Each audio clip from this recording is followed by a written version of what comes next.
Hafsah binti Muhammad Luqman. Nama saya Muhammad Zain Ammar bin Muhammad Najib Hamdan. Kami mempersembahkan tajuk projek ekosistem ayam.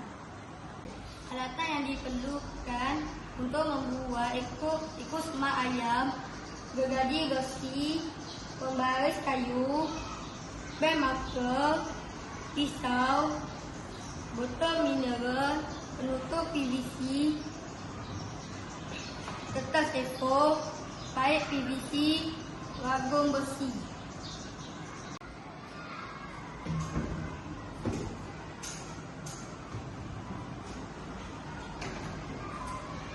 Sekarang saya akan menanda dan mengukur bahagian yang perlu dipotong.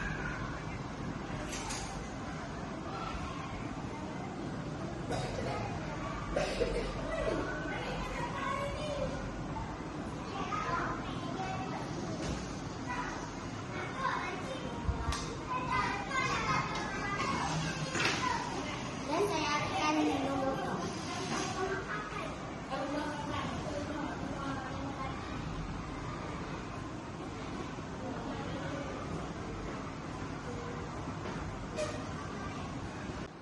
Setelah dipotong, saya akan menandakan menggunakan kertas A4 untuk memotong bahagian dalamnya.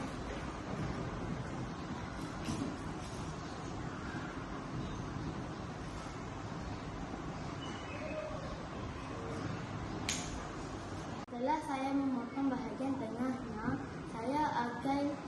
saya akan memasang penutup PVC di bahagian atas dan bawah.